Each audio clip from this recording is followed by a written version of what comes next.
This session has been organized under the aegis of the Human Resource and Women Empowerment Leadership Expert Committee of BCIC.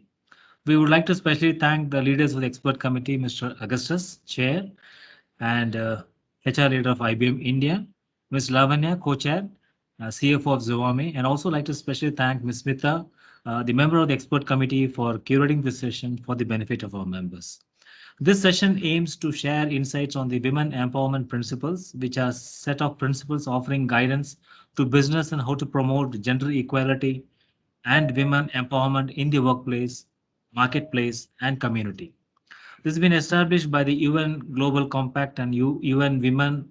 The WEP are informed by international labor and human rights standards and grounded in the recognition that the business has to take it and a responsibility for gender equality for women empowerment. Today's speakers for the session is Ms. Nirmala Menon, founder and CEO of Interwave Consulting, and Ms. Suhail Khan, country program manager, We Empower Asia, UN Women India. The session will be moderated by Mr. Augustus, chairman of the HR and Women Leadership Expert Committee. On behalf of the BCIC, we express our sincere thanks to all the speakers for accepting our invitation to address this important subject, and also like to thank all the participants for joining today's session. We request all the participants to kindly mute their mic and webcam option. This will enhance and keep the bandwidth strong and also avoid any unwanted disturbance in the background. Please post your questions in the chat box only. The speakers will respond to the questions during the session. Or you could raise your hand. We will be able to take up the question. May I now invite our president, Mr. T.R. Parshuram, to kindly do the welcome address and take forward the session. So over to you, sir.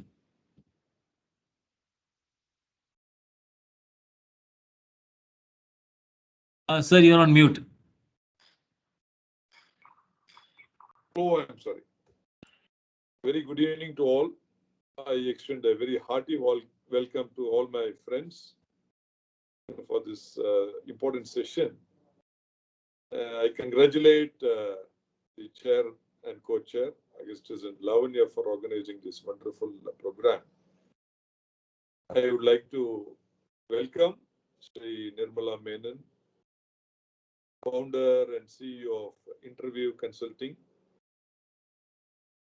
and Mrs. Suhaila Khan, Country Program Manager, We Empower Asia, UN Women, India, to the session on UN Women Empowerment Principles. It's a very interesting program. In fact, many people have not been exposed to this guidelines. I also welcome all the participants for this very, very important session. We have been talking about women empowerment in many platforms for many decades.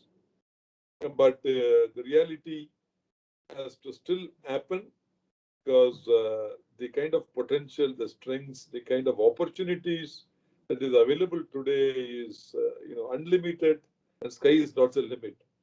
In fact, we have seen there is nothing called women empowerment. In fact, that's the kind of a stage we are looking at. In fact, I think the world is now becoming a global village. And with work from home, thanks to the COVID, I'm sure we'll be reaching very, very closer to our destination point. Because it doesn't, it has given us a lot of humility, a lot of thinking process. In fact, it has encouraged a lot of good principles, both at office and also at home. In fact, we learned several things. So I'm sure this would be one notch to accelerate this activity. Today we see the global leaders, occupying very senior positions, and these women leaders, they play such a great role. In fact, our honorable finance minister, the full-fledged finance minister of India, and it's a great blessing to all of us. I was very happy that she addressed our chambers 2 times this year. So once she had come all the way to Bangalore, and she spent almost 1.5 to 2 hours with our BCIC members. Just before the budget, she talked to us, very, very emphatic and very powerful speech. And I look forward to great leaders. So we have unlimited potential today. In fact, all the more when I look at the Western world, I'm able to see almost there is no discrimination. In fact, it's really become a global village. And especially the India, especially in the rural segments, still we have some challenges. So thanks to the Honorable Prime Minister of India, Narendra Modi ji, he has been driving a lot of these initiatives the right direction. And I'm sure it's only a question of few more years before we completely realize the potential of women empowerment. So the women empowerment principles are a set of principles offering guidance to business on how to promote gender equality and women empowerment in the workplace, marketplace, and community. Especially the workplaces.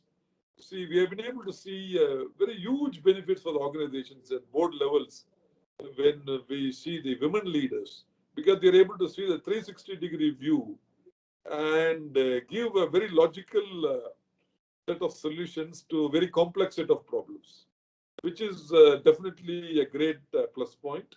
And they're able to see the problem at a macro level from a longer perspective. And secondly, the eye for details is something amazing what we have seen at the board levels. Many organizations which have put women at the board, they have reaped huge benefits. And in fact, the Fortune 500 companies, I think recent results have shown a promising results through the promotion of women to board positions. The World Women Empowerment essentially means that women have a power or capacity to regulate the day-to-day lives, the social, political, and economic terms, a power which enables them to move from the periphery to the center stage. Over the years, a lot of dialogue has been created and it will take time, but better late than ever. With the changing times, the growing awareness, and the feminist movements, we are seeing a slow change in the structure of society, but I'm sure this change will accelerate in the days to come. Along with the political dialogue, there has been a change in the economic dialogue as well, and we are here for it. We have to see the world become an equal place for men and women. Till then, we will take up every single opportunity to speak out loud about the issues of women today and every other day. For the last 3 decades, we have seen the government introduce various schemes for the benefit of women.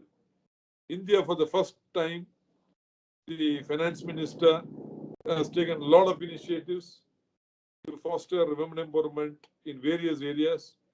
With respect to the women empowerment, we are happy to know that the allocation for pro-women schemes, for example, those with at least 30% allocation for women, has risen from 1,14,000 crores last year to 1,28,000 crores this year.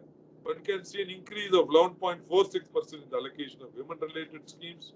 A few eminent allocations with regards to female empowerment. The budget has been Mission Portion 2.0 scheme, Jal Jeevan Mission, social security benefits. Now is the time for a paradigm shift in which women lead business to its utmost potential by bringing their own experiences and thought processes to the table. This will be a step towards equitable economy. And today, as I said, the opportunities are unlimited, and we can reach benefits because 50% of our population, if you're able to channelize their energies and efforts, and today, thanks for the COVID revolution, I think we're able to really achieve breakthroughs. Even working at home, you don't have to come into the physical office. Therefore, I'm sure this will accelerate these activities towards a closer culmination. So I would like to sincerely thank the chair and co-chair today, Mr. Augustus and Mrs. Lavanya, for the excellent efforts. And I once again welcome the key speakers for the day for accepting our invitation and to be with us. Once again, I wish you a wonderful evening session. I'm sure the takeaways will be very rich today.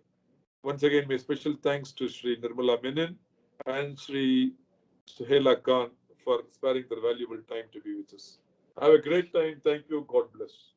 Thank you so much, President Sir, and for taking your time to come, especially when you're back to office and trying to meet production targets with a depleted workforce. So thank you once again. And if you have the time, we would definitely like for you to join us further and, give us your thoughts again. So with that, I will quickly turn over to the program. And we've been working on this program thanks to Smita and Nimi for having initiated this and presented it to the Bangalore Chamber of Commerce. So we, as part of the Women's Empowerment and Leadership, as well as the HR Committee, are truly delighted to be part of this very important session. And this would probably set the tone for us and our close to 800 members in terms of what should be our strategy, what should be the employment principles, when it comes to women diversity, especially during this time when a lot of the good work that we have done in the women diversity space has been impacted more because the pandemic has got quite a number of women out of the workforce, more because they chose to take on the burden of elder care and child care. All right, not that men didn't do it, but comparatively, there are more women who fell off the workforce. And we have so much more to do as we redouble our efforts now. Okay, so with that, Nirmala Menon and I, we worked together in IBM, and she's a good friend, colleague, and now she is also the founder and CEO of Interweave Consulting. So thank you and welcome, Nimi. And you're not new to Bangalore Chamber; you've been with us for many programs and chaired quite a few posh events for us. So thank you for being here with us.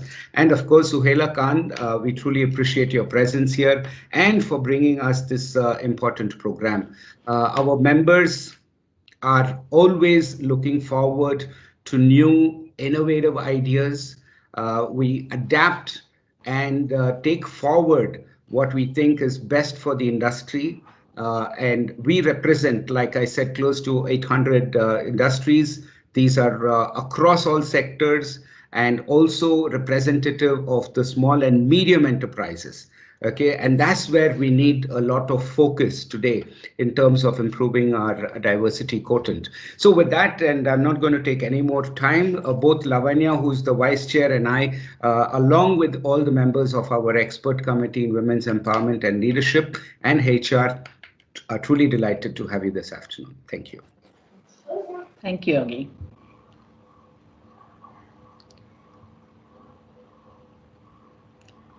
Should I share, Suhaila, shall I share the PPT? Yes, I think that would be good, Nimi, because then you could take it over from there. Okay.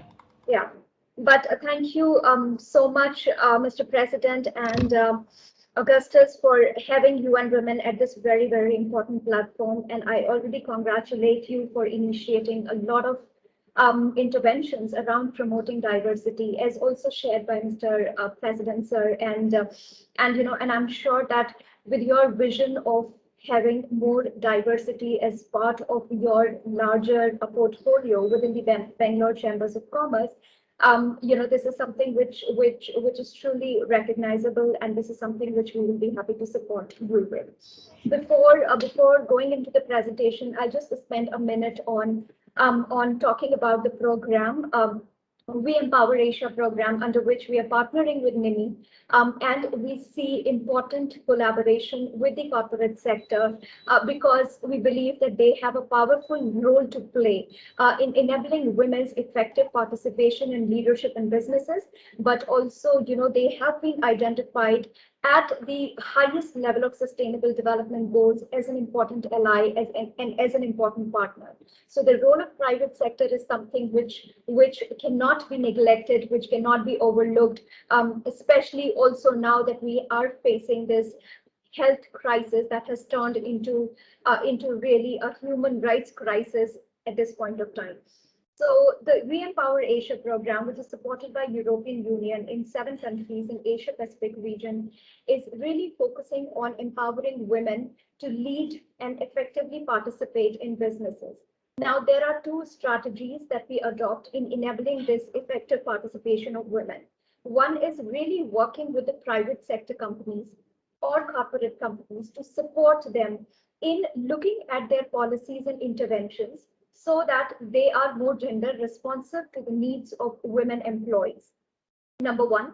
And number two, we are also trying to see that how small, medium, and micro businesses led by women are able to interact with larger corporations as part of their value chains, as part of their supply chains, right? Because the fact that, if we would look at the global scenario, globally, trillions of dollars are being spent on procuring goods and services.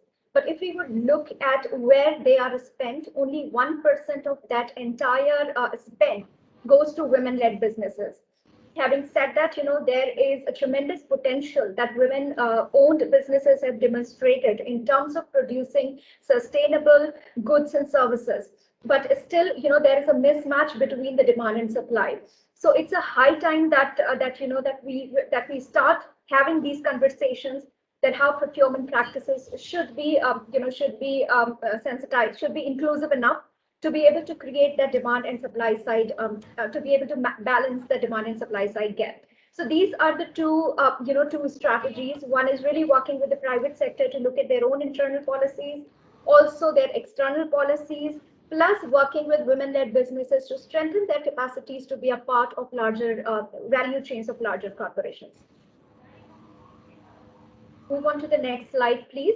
So what is the tool what we hope to achieve within this particular an hour or so of our conversation is that what are women's empowerment principles, who should be adopting them, how they help in making the policies, the corporate policies and practices responsive to the needs of women employees, who should become the women's empowerment principle signatory, what is the timeline, etc. So these are some of the this is the information that we will be sharing with you in coming hour. So what are women's empowerment principles? Suhela, there's a small interruption. Nirmala, there's a small patch there on the right corner of the screen slide. Okay. Is the sign Is gone full. gone? Perfect. Yeah. It's perfect. Okay. Yeah. Thank you. Thank you so much. So what are women's empowerment principles? Now, women's empowerment principles is a set of 7 principles that were created by UN Women and United Nations Global Compact Network in 2010. And the idea was that these set of 7 principles would provide guidance to businesses to look at their policies and practices from a gender lens. And then they could also provide them with tools and mechanisms to make sure that the vision of the company's leadership to transform those policies and practices into gender responsive are taken care of. Now, so WEPs, they are applicable to all businesses irrespective of size, sector, geography, etc. And what they essentially do is that they give you a value, they give a corporate a value chain approach to empowerment. And what does that mean? I'll come to it in a bit. But what essentially has happened, after the launch of women's empowerment principles, that at global level today, there are 5,000 companies that have signed, the CEOs that have signed women's empowerment principles and showcased their commitment at the highest level. Now in India, we have in last 1 year, we have really increased the number of signatories from 54 in 2019 to 225 companies. And they include, renowned companies, including Tata, Mahindra, Wipro, HCL, Infosys, Bridgestone, etc., Capgemini, to lesser known ones as well. Because they are applicable to all the companies, irrespective of their size, irrespective of geography, etc.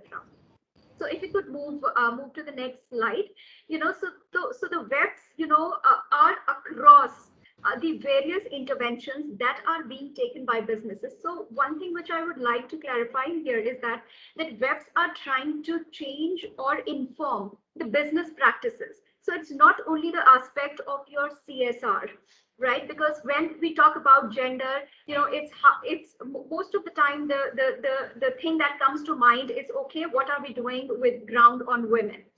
Of course, that is also important, and that is one part of WEPs as well. But the primary and major focus has been to look at the existing business practices at the workplace at the marketplace and at community level to make sure that they are gender responsive. Now, the key to this is the commitment from the leadership. So, and rightly so, because until and unless this vision and commitment comes from the highest level, it's very, very difficult to translate into accountability measures within the next level of management and take actions. So what WEPs require is a voluntary commitment by a CEO of the company to say that, okay, we commit to women's empowerment principles. I would also like to clarify here that once a company signed women's empowerment principles, we as such do not request any report, or we do not monitor any of the implementation aspect of it. But what we really expect is that if a company has shown a leadership and vision in working or promoting gender equality within the organization, they will lead, they will take actions within the organization to implement them. So the next slide essentially talks about what the 7 principles are. So the first few principles really from 1 to 4 talks about the workplace practices and workplace policies of a corporate. Now, of course, the important point is having a commitment from the highest level, but that commitment should also be translating into creating avenues for women at leadership positions. So it should not be limited to only positions of women that are in the middle level or lower level, but also at the highest level. The second principle essentially looks at respecting and promoting the human rights and non-discriminatory practices. So a clear-cut commitment from an organization that okay, we are a non-discrimination promoting business, which gives you a better footing in terms of stating your vision and mission on a clear slate that yes, this organization works for addresses the issues of non-discrimination and takes this issue very seriously. The third is really looking at the health, safety, and well-being of all women and men workers. And this also includes, putting up policies and practices in place that does not further marginalizes women by pushing them again into stereotypical or gendered labor that they used to perform. Augustus, you mentioned that women choose to take a lot of responsibilities. I would slightly disagree. They don't choose, they don't have a choice. The thing is that it's right from the beginning we are nurtured, or we are developed into thinking that there is a division of labor. So man has to do certain activities and women can do certain activities, and that has continued with us till date, and that reflects into the prospects of women to take part actively in any economic activity. So I think, so how through our policies and practices, we are addressing those stereotypes, and we are creating an enabling environment that addresses these structural constraints and enables them to be part of the larger economic ecosystem. The fourth principle talks about, again, education and training opportunities, because we know that women are constrained when it comes to their access to skills, their access to networks and mentors, right? And we know that if given a slight push, if having those opportunities systematically in place, we can really push women to go up to the career ladder. So this is something which we expect the companies to regularly invest in building their skills and capacities. The fifth principle is really about your marketplace intervention. So moving beyond your internal business operations to operations that include external people. Now, again, this is very important, because when you look at your value chains, how consciously you're trying to engage with women-led businesses. That is something which is the focus of this principle. And also when you promote your products and services, how do one make sure that they are not promoting gender stereotypes? So these are related to their marketing and branding practices. Now, when it comes to your community initiative, Of course, we see a lot of CSR spend is on education and health and things like that, which is very, very important. But why not to also ensure that some of this goes towards addressing the structural barriers that women face in enabling them pursue their economic, pursuits. So, for example, the issues of infrastructure, the issue of mobility, the issues of safety and security, the issue of violence, all these impede women's participation in workforce. And if the CSR is spent on addressing some structural constraints, it would go a long way. Again, the seventh principle is about measuring and publicly reporting progress. Like I mentioned initially, that UN Women does not expect anybody to submit any report to us. But what we do expect is that when you are producing your business responsibility report or business sustainability report, how consciously you make sure that the corporate is also reporting on indicators that are gender disaggregated. So for example, information about your leadership, the participation of women in the leadership level and the highest level, or for example, the number of women that you have skilled, etc., or sexual harassment committees form. Of course, that is a legislation, and that is you require to do it by default. But other parameters, equal wage, say for example. So these are important parameters that put a company, out there to showcase that it has a thought leadership that is driving it on promoting gender equality and women's empowerment in the corporate sector. So Nimi, if we can move ahead. So why to sign women's empowerment principles, right? And this is something which we assume that a lot of people agree with, but we also realize that a lot of sensitization is still has to be done, right? And the basic argument is the fact that if a woman constitute 50% of population of the world of country, then why they do not have access to similar economic opportunities as men do. So this comes from a human rights argument, but also the fact that even 50% of men believe that they should have more rights to a job than women. So of course there is a shift in mindset that is required here. There is also the biasness towards women, which could be unconscious or conscious. For example, this gender division of labor, which perpetuates women's participation in lower productivity activities, also get them limited, set them limited to housework and care work, etc. That limits their prospects to join economic opportunities. But yes, and why it is important. So again, there are three very critical arguments to gender equality. One is a human rights case, which I just presented to you, that we cannot, in 21st century, cannot have 50% of the population is still, figuring out how to access the same economic opportunities. But also there is a gender equality case, sustainable development goals case to it, which is that of course, the SDGs do realize that there is a stand-alone goal on gender equality, because it has been realized that gender equality is too critical to miss if the nations want to grow and develop in a sustainable manner. But also the fact that they have also realized that this theme is cross-cutting, and until and unless you address gender in all the 17 goals, we won't be able to achieve the vision that we have for our sustainable planet. And equally important, that it has a business case. Now we know that if women equally participate in an economy as men do, then there is a potential of tremendous increase in GDP of the country. And these are some of the statistics that you would have already seen when there is a lot of research around the business case. Not only from your employee perspective, but even from your consumer spending perspective, right? Women is constituting a very fastest growing consumer market, right? So until and unless you address in your product design and delivery of your services, if you do not target women's needs, then you are not catering to the need of an emerging market. Then of course a lot of now consumers are really keen on having business or buying products from those businesses that are showcasing, that are taking stands on issues of, say for example, equal wages, sustainability, transparency, fair employment practices, etc.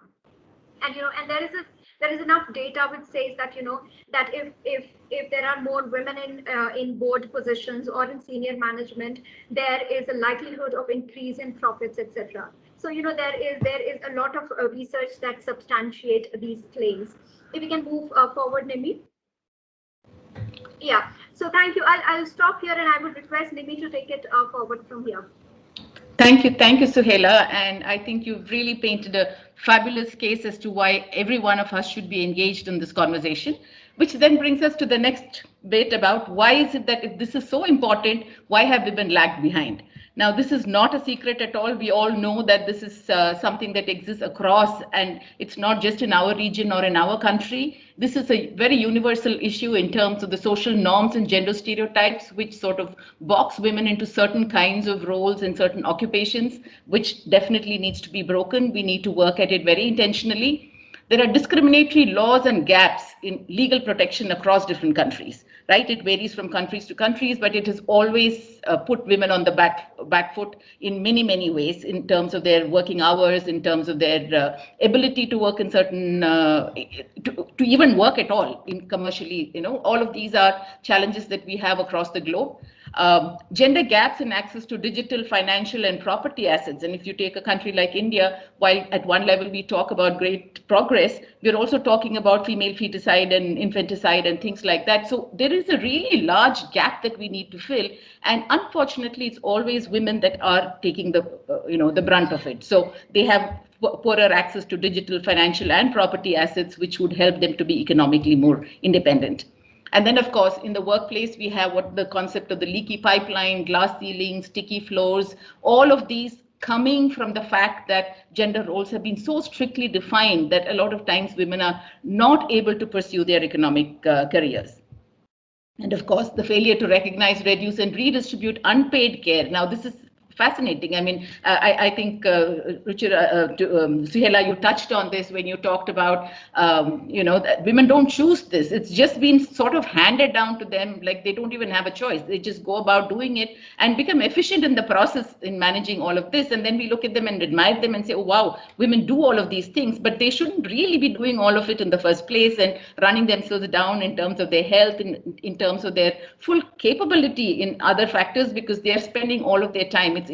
It's misuse of good talent in a sense. It's a very skewed distribution. So this needs to be taken care of. And I think the stats around this are staggering. It says men spend about 62 in the Southeast Asian region. Men spend 62 minutes on home-related work, while women spend like 264 or something in that range in terms of the time minutes that they spend on unpaid work, which is caring, nurturing, taking care of kids, their homework, stuff like that. Yeah, it's not new to us, we know it. And then, of course, the whole piece around harassment and violence, which we've often not talked about in public spaces, but more and more we need to, because it's something that has been ignored. And typically, women have also chosen to not talk about it. But today it is on the table of organizations saying this is an issue that is very important. If we want women to come into work and succeed, we need to take care of this. Now, considering that these are all the challenges, and there are several more as well, but what has all of this led to? It has led to a gender pay gap of 20%. Women don't come in, women are taking leave very often, etc., etc. So we justify some of these things in terms of gender pay gaps. They're in vulnerable sectors. Now, almost 78% of women in the Southeast Asian countries are in vulnerable jobs, which means if something happens, like COVID, for example, they are the ones that are leaving the workplace. So we need to make sure that that does not happen. They are underrepresented in leadership. We all know that. And, we need to be working very consciously towards that, all of which prevents women from reaching their full potential at work. So it's really not a capability issue, but it's oftentimes a lack of opportunity and encouragement. So these have been the typical constraints around it. And why does it matter even more for India? So I thought we'll take a minute to just talk about why India needs to engage with this even more. Now, if you look at what the World Economic Forum has said, it's that if we continue to go at the pace that we are, and many of us take pride saying we are moving ahead, we are not. It's going to take us 100 years to fill in fact, it's 120 years. to fill the gender economic gap that is currently there. And from India's standpoint, there's huge room for progress. Okay, we rank very, very poorly on the Gender Development Index. We rank very poorly on the Gender Inequality Index. All of these, for a country that has the kind of wherewithal like we do in terms of our human resources, we should be doing a lot better. Our women contribute only 17% versus the global average of 37%. Okay, so we are far behind. China is 41%, Sub-Saharan Africa is 39%, and we are on par with the MENA countries, the Middle East and North African countries, where there are laws that prevent women from working, right? So in India, we don't have laws. We have equal laws in a lot of ways, but our socio-cultural systems are so strong that it does not allow our women to succeed in the workplace. Right? Female participation is only 21% in urban and 36% in rural, compared with 76% and 81% respectively of men. A lot of scope to improve there. Has intergenerational benefits and stems social inequality. Now, this is something very, very dear to all of us. We don't see it, we don't engage with it really, but what they say is that when women are economically independent, they spend their money in a way that typically they spend it on hygiene, food, education, etc., which then benefits the next generation, right? So therefore, it is important that women are economically independent. So they are spending it on the right things, which helps the economy to grow forward. And also at the same time, economic independence of women means less violence for them. Many times all the social inequality issues like domestic abuse and things like that tend to be a lot lower when women have the financial wherewithal to move out of a poor relationship. So these are things that economic independence can give them. And then more than anything else, we are a young country. We have 25% of all the young working women in the world, and everybody is looking to India to make the difference, right? A lot of the Western countries are aging populations, so we have the women power, so to say, in terms of getting women to move into leadership and into economic activity. At a much better pace than we are currently doing. So all of these are the reasons why all of us here in India need to engage with this even more. So how do we make things better? What is it that we need to do? We don't need further proof that women are important in the workplace, but action is what we are missing. And this is where the WEPs tool comes in, the Women's Empowerment Principles tool. And this is a fascinating tool that allows organizations to take very intentional and clear steps in terms of making a movement, as we say, moving the needle on this. So I'm going to talk to you about what does it mean to sign up, what is it that you're expected to do, what is this tool all about? Yeah. So I'm going to take you through this tool. And then we will provide a little time at the end for you to ask questions. But I just want to tell you that this is an absolutely fascinating tool in terms of allowing you to discover what the gaps are in your current systems. So how do you get started with this tool? First and foremost, you need to create an account on the website. And when I say that, it's a pretty simple thing to do. It just asks you for some very, very basic stuff around what is your company's name, the region, country, etc. And all of this is collated in their office in New York, right? All of this goes into a server there and it gets collected. And all they do is at an aggregate level, look at what are the kinds of companies that are signing up. Okay, so you fill this out and create an account for yourself on the UN website. And once you've created this, we really would like your CEO's statement of support. Now, the statement of support is something that is universal. It's a global statement of support.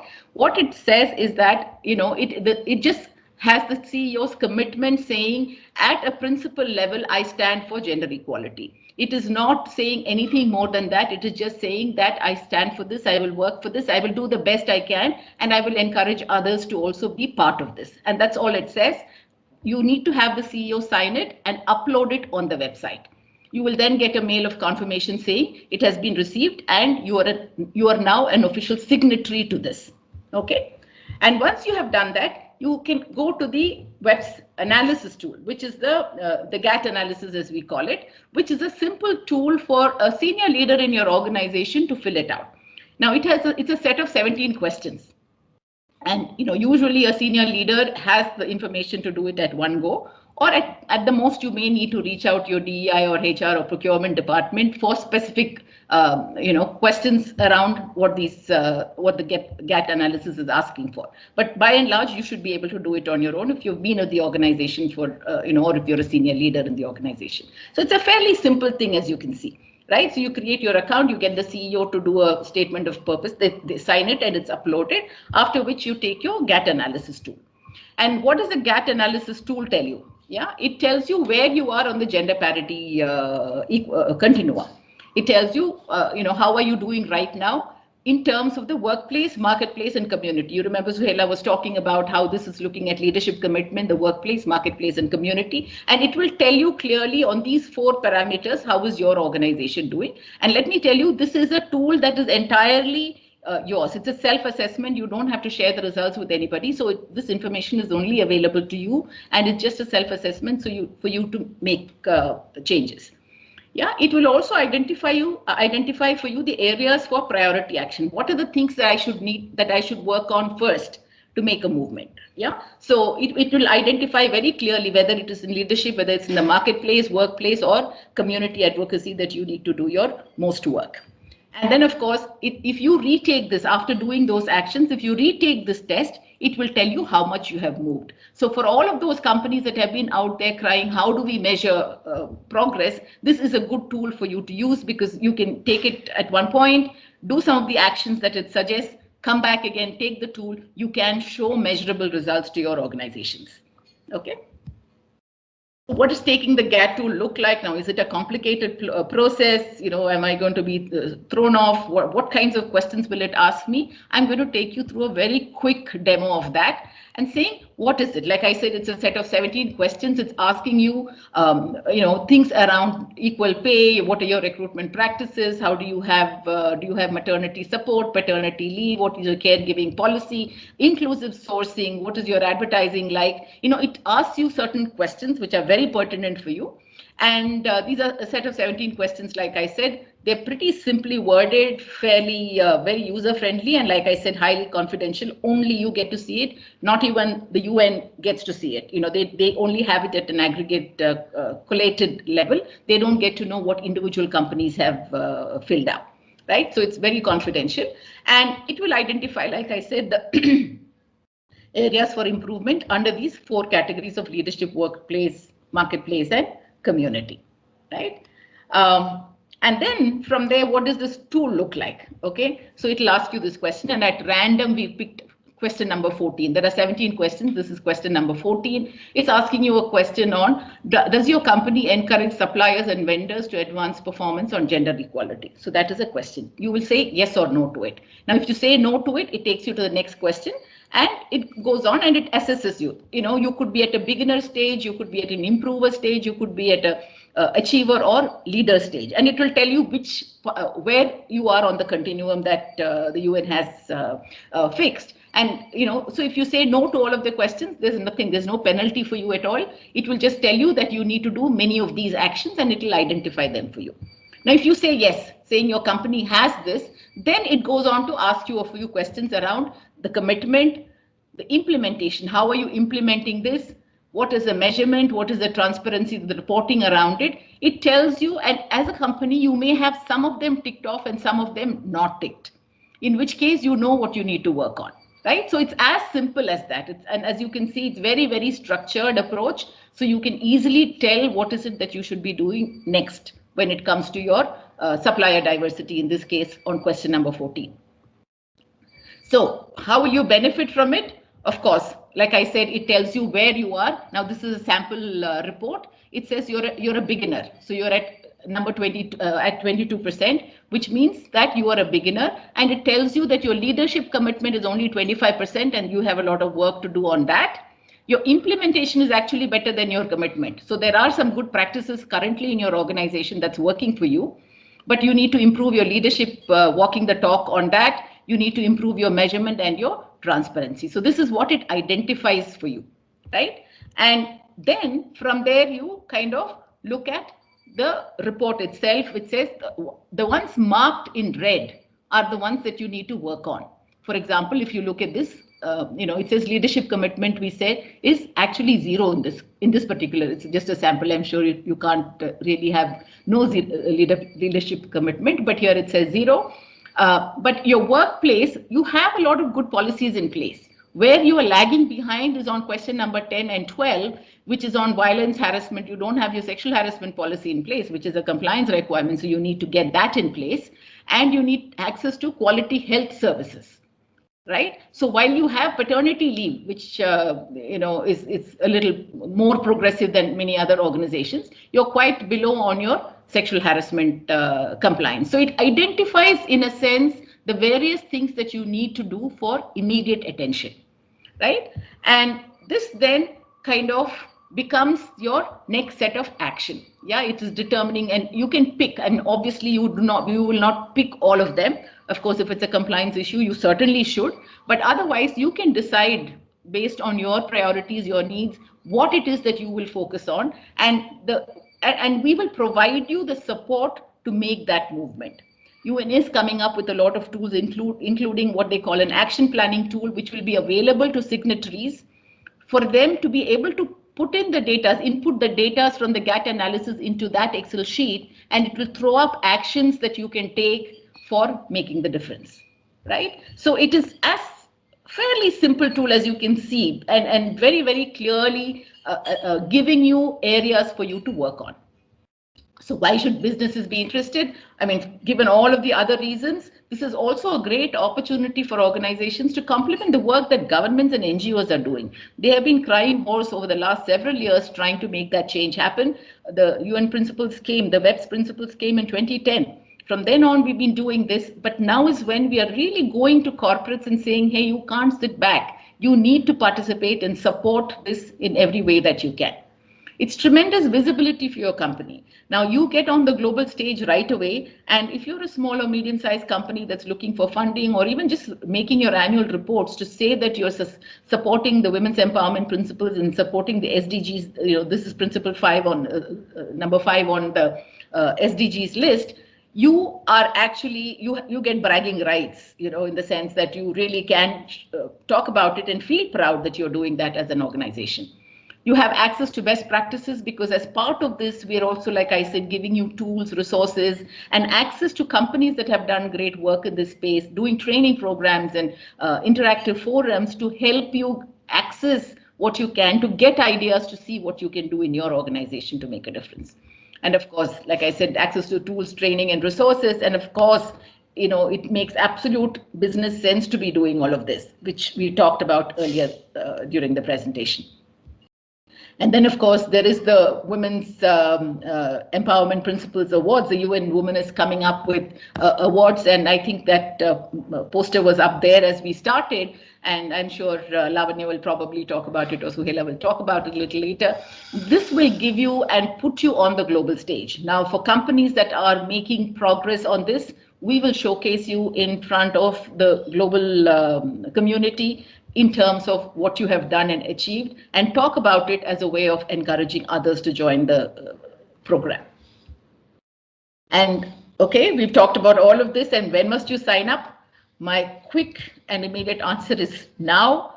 Please reach out to us, either to us at Interweave or to UN Women, and we will guide you through what you need to do next, right? So I'm going to stop here and check if we have any questions. Are there any questions, any thoughts? Both Suhela and I are here, and we should be able to take that.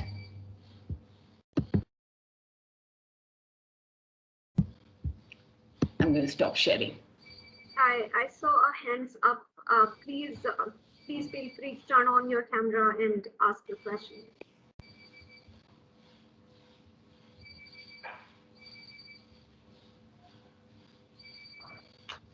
So Nirmala, this is Lavanya. Let me ask a quick question. So it's always the first question, which is the most difficult one. So let me just do the honors. Sure. So I wanted to check what we talk about, yes, we are telling is part of the UN. And so how do we get to know about practices across other countries, or is it within India? Like, what kind of knowledge sharing should we expect once we are part of this program as an organization?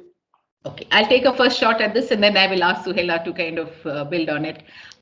So because it is the UN, it is a global perspective that we're getting. The tool that has been designed, for example, has been done at a global level, talking to 170 different companies and making it extremely business driven, right? So you have the privilege of getting to have the information from around the globe. Now, some of it may not be absolutely relevant to us, but it is relevant to us at least to some extent because it's a global tool. But by and large, I have been through the tool and I'm running that with companies. I can tell you that it will give you a lot of ideas and areas to work on. And the tools that you're getting will also trigger thoughts for you to be able to do maybe slightly tweaked versions of it in your organization, depending on your size and culture and all of that. Over to you, Suhela. Thank you, Nimi, and thank you, Lavanya, for that question. Very important one. How do we do knowledge sharing and knowledge management as part of this entire initiative? So there are a few strategies that we adopt. One is very specific to India, where we would be from July onwards are formulating a group of leaders from the companies that have signed women's empowerment principles. And the idea is to start a conversation led by them on real life issues that limits women's participation, right? So, and through that conversation, they would be sharing their practices, and we would be socializing in all our social media networks. UN Women has a great presence on social media, but also on through our website, etc. So, for example, we have been having a conversation, me and Nimi together, since last few days with a lot of companies that have signed women's empowerment principles, and there are recurrent themes that are coming up. So, for example, this entire issue of unconscious bias that prevails, but there are a lot of there are companies that are taking initiatives in their own understanding, aligned to their vision and mission of the organization. So, these platforms provide them with that opportunity. Having said that, there is something which Nimi mentioned that we did launch 2020 India WEPs Awards, and this year again, this is open call for application. Now, what it does is that the companies have to submit their good practices around these women's empowerment principles, these 7 principles, and the best practices are awarded. But then what we do is that we develop into a video kind of promotional material that also allows the company to share it on their platform, but this remains there as something where other corporates can learn from that what practices have been awarded and what are the good practices. As part of our documentation, partnership with Interview, we would be developing good practice document of the companies, around the 7 women's empowerment principles, which would be shared with all the member signatories.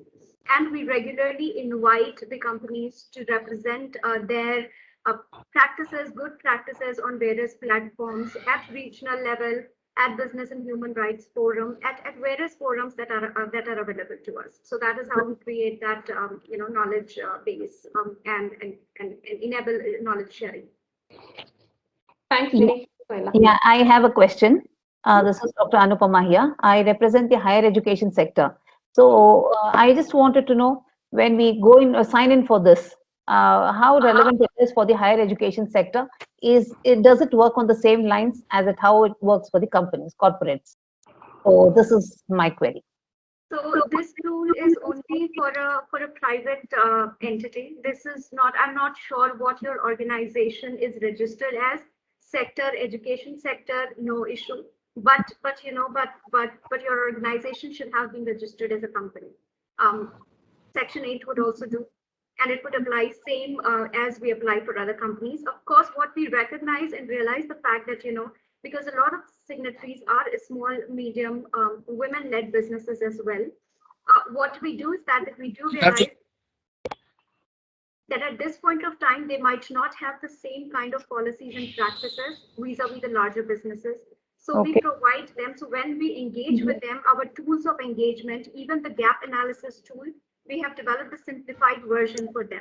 So so we do acknowledge and we do realize that there is a difference in capacity, which is okay, and we work accordingly with them. Okay. Just adding to that, Dr. Anupama, since you're in the education sector, I would also request that you ensure that people walk away. I mean, the students graduate with a good understanding of why this is important. Exactly. Because this is not something that many people reflect on, and I think it's terribly important that young people do. And I do believe that they are far more open and receptive to it. And yeah, so I think that's my request. That would be a definite value add for the students who graduate from here. Once Yeah. we give them this kind of a platform, that's where Absolutely. they are able to get to know. So where we stand. So that was my question. So Yeah. I think we can take it forward and see how we can work on this. That's right. Yeah. Yeah. Thank you. Suhela, Thank you. Nirmala, this is Hi. Akash. Hi, Yes, Akash. Hi. So I had two questions. One is, I think based on the details you have shared, when like for a Indian entity of a US multinational, you expect the corporate office to sign up, or the Indian entity can kind of sign up, and what obligation? Let's say, for example, if the Indian entity signs up, what obligation as a corporate has on this, or is it that you sign up as a global thing? So that's the first question. Second question I have is. You talked about, and I think in one of the slides or mentioned it, that there is no mandatory reporting or monitoring requirement which is mandated by WEP or the UN program, Yeah. right? But Yeah. at the same time, if I look at the principles that you have outlined, the principle number 7 specifically talks about measure and publicly report on progress to achieve gender equality. And Yeah. you are expecting, I think Nirmala mentioned in one of her slides that the CEO or the senior most person in the office needs to sign up on it. So on one side, we are saying that there is no mandatory or reporting or monitoring requirement. On the second side, you are kind of we are saying that the senior most leader in the organization is signing off on measure and publicly report on progress to achieve gender diversity. These two things, again, it's a bit Don't confusing. match. So Yeah. yeah. Suhail, I'll let you answer that. Thank you. Thank you so much, Nimi. No, thank you so much, Akash, for that question. And I think it would clarify a lot of doubts around this particular word, reporting and Yeah. monitoring. You know, it Right. it is a terrible word like commitment. So I keep away. I try to keep away with these words. But no. So first question. First. So the global mandate, yes, because you know what we expect is that because we are working here in India and promoting this program in India, we would like, you know, Indian entity to sign up women's empowerment principles, and there are a few reasons to it. One is that because of We Empower Asia program, which is based out of India and 6 other countries of Asia Pacific, the kind of hand-holding support through trainings, free of cost trainings that we are providing to the company is not available in other regions. Secondly, you know, of course, you know, the idea that a lot of companies have signed it at the corporate level, plus, and it's apart, I mean, still we have requested their Indian entities to sign up.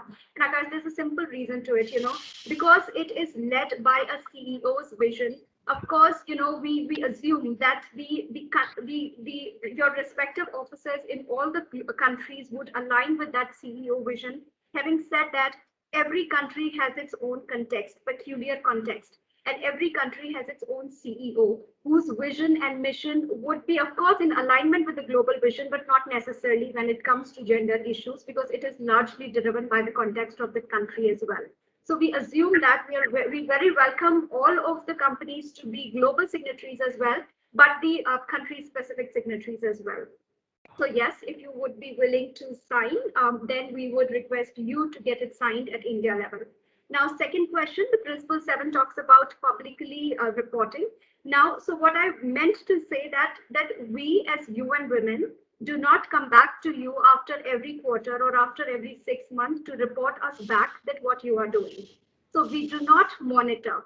We do not expect any report for you to report back to us, because this particular tool is is developed by UN Women.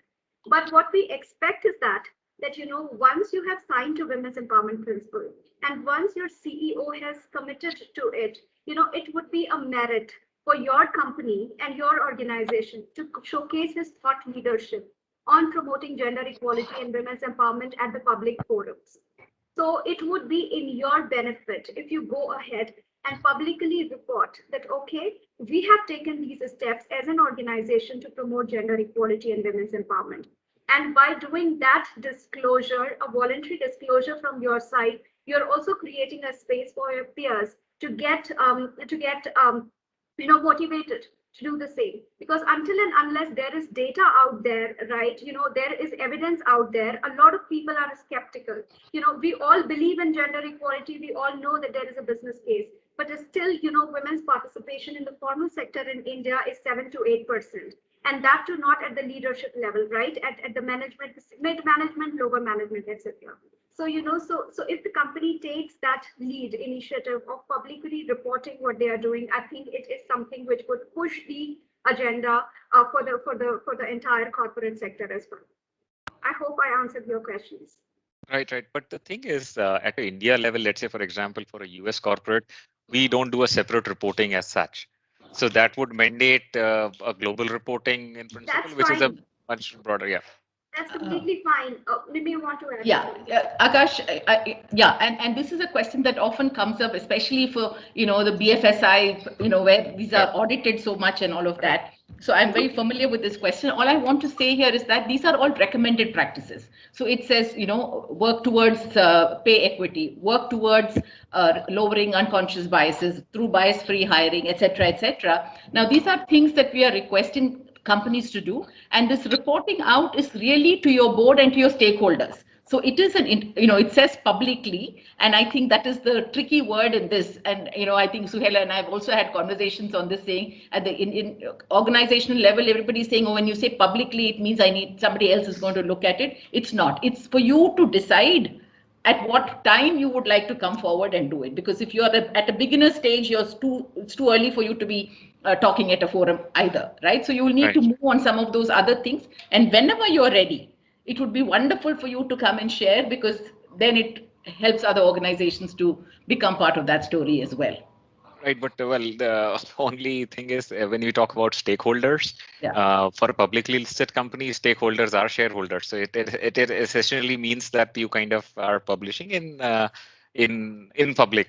That's what it kind of. We're only encouraging you to. You don't. I mean, it's all of it is a nudge and saying these are the best ways for you to do this. Right. It's all encouraging. Even asking the CEO to sign it. Anybody else could sign it, but the reason the CEO is made to sign this is simply that the CEO is representing at the highest level that we stand for this. Yeah. And we're not coming back to you to say that, okay, whether you have started reporting even publicly, or or when you are producing your business responsibility report. I'm not sure if it is a public listed company in the stock exchange, yours one, because if it is in the top 1,000, then you anyways have to prepare the BRR, right? So then when you are reporting on BRR, of course, you follow certain guidelines on responsible business conduct. But then how, because you have taken a lead on gender, how proactively you're also reporting in that, making sure that you also report that aspect and take pride in it, right? Because you are taking, you're started bending the curve. So that is all what we are trying to say. Well, thanks for your answers. Hi, good afternoon, Sulekha and Nimi. Good to connect with you. So I'm representing TVS Motor Company. I'm from automotive sector, and as you know, that automotive and manufacturing is one sector where we actually do not have too many women. So when I'm looking at making my CEO sign this document, and the seventh point, which I think the gentleman Akash also pointed out, measure and publicly report.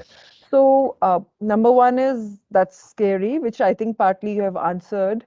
Now, second question is that along the aspect of comparative study that will be available to us. So is there some way, because I might not be doing what IT companies are doing, and I might not be able to do in next 5 to 10 years also.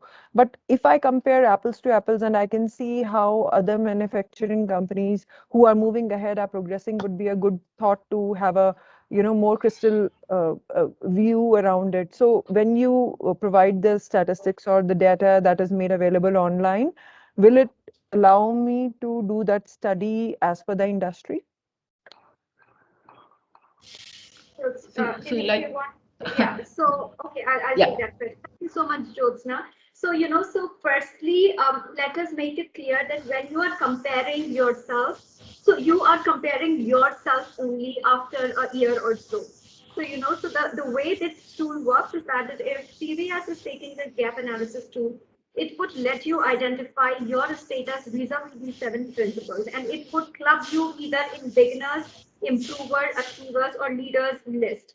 And it would give you color-coded highlights of what are your strengths and what are the areas that require further strengthening. Now, when UN Women comes in together with interview, what we do is that once you have taken gap analysis tools, we work with you and let you prioritize any one principle, or you can prioritize all the 7 principles. We even don't go to that extent. We don't recommend anything, right? It aligns with your business vision, mission, etc.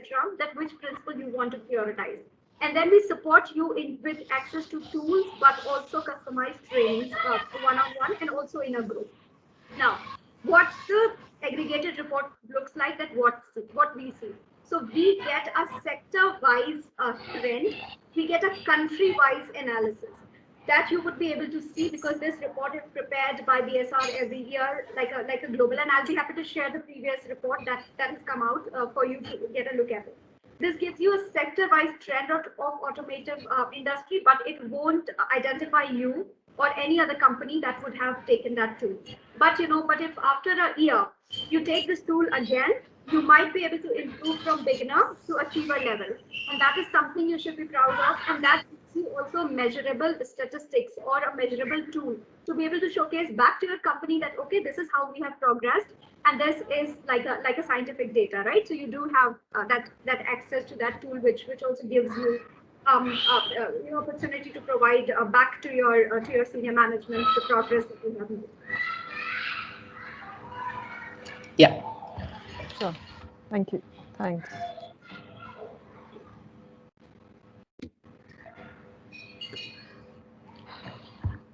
I know we are beyond the hour, but Yeah.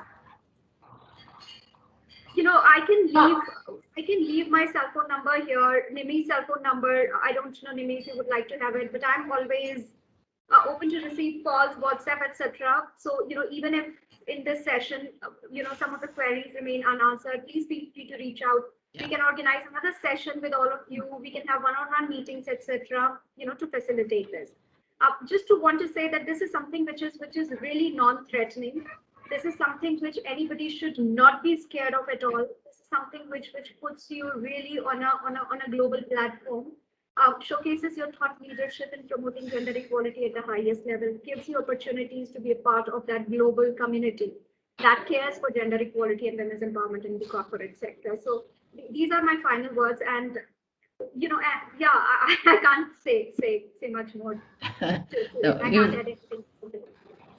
You've said it well, Suhela, and I think, feel absolutely free to reach out either to Suhela or to me, and we'll be happy to take you through this process. And like she said, it's a great tool for you to use, and it's completely yours to use. It's a self-assessment. Yeah, so I totally agree, to both Nirmala and Suhela, in terms of there's nothing to actually fear about. It actually shows as an organization where you stand and what are the opportunities which you actually have to kind of become better, so there is always, like as part, like when we were really growing, so our managers used to say that, you embrace the change, don't really, kind of fear about it. So I feel it really gives a step to see where we are. And I really thank both you and Nimi to take out this time to actually share what is available there. I think so most of the organizations do not even have a tool to really see how we are faring against the gender at the gender level, right? So there are things people at the most see how many women get promoted at leadership level, what is your percentage, like are you really maintaining it? But a clear agenda for the leadership to work, saying these are the areas where we need to really work for us to represent as an equal gender company. I think so that's what this tool represents. I'm really delighted to be part of this session. When I was thinking what is this going to entail, but I think so it was like a really well organized session very informative for us to actually know about it. We will circulate the deck among our members, and so that they get, all people who were not able to attend can see the recording and can go through the slides, at least for them to get introduced to the WP principles and all that kind of stuff. Last but not the least, obviously women are the biggest resource which is untapped, so every organization who believe in growth have to tap this, right? So I also, Prithvi, if you can just I just want to spend 1 minute. I know we're running late, but I want to spend 1 minute as the chamber, the initiative what we are taking to actually celebrate women at work. So we have come up with a women empowerment program, both for all women leaders, women entrepreneurs, and also corporates who are really who are promoting gender diversity. And this is probably the best forum to actually even kind of talk about it. So I request all the participants to go to yeah, so if the award, there are details about the award, which is there. The registration is open. Yeah, I know you see June 30th, but as the last date, but do feel free to reach out in case you have nominations which you need to kind of submit, both to Prithvi. The award, you can actually reach us out at awards.bcic.in. So you can actually put individual nominations, and corporate nominations which are part of this. I request all of you to really come forward and ensure that people who are really working in this space get recognized. The only way to progress on this is to create the buzz and feel empowered as you go as part of this mission.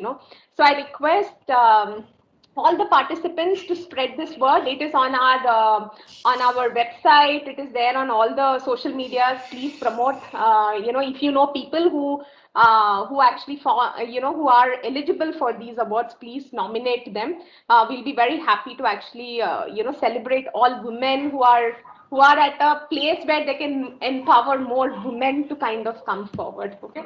With that, thank you so Lavanya, much. also men can apply, no? I'm sorry. Yeah, Men Prithvi? also can apply the women cause. Yes, men who are promoting women at work can Yes, apply. sure. Lavanya, I also have a point to make, that we would really Sure. urge, your organization, like the chambers, Bangalore Chambers of Commerce, to sign women's empowerment principles. Yes. The chambers we do reach out to a lot of chambers, and they are open for, and we would expect them to also commit to women's empowerment.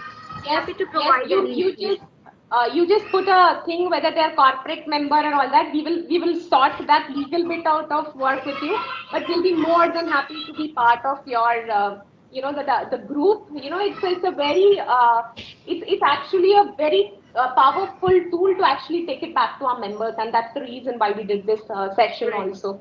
Thank you so much for taking out time and sharing this with our people. Thank you so much. Thank you. Thanks, Have a Lavanya. nice evening. Thank you. Thanks, Thank you. everyone. Thanks, everyone. Before we could wind up, Lavanya, as a token of Yes. appreciation for our speakers, we will share them a virtual memento. We'll Yes. ensure that it reaches your office or your residence. Yes. Thank you so much. Thank you. Thanks. You Yeah, don't and miss out before since we are we wind online. up, can I request Suhela and Nimi to please share their contact details so that we can reach out to you? I just put that in the chat. I put my number. I'll also share my mail ID.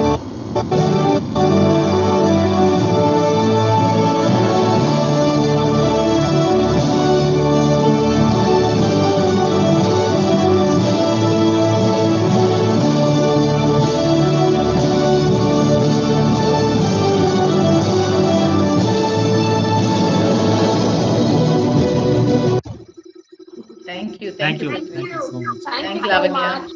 Thank Bye-bye. you. Bye bye. Bye guys. Have a nice evening. You too.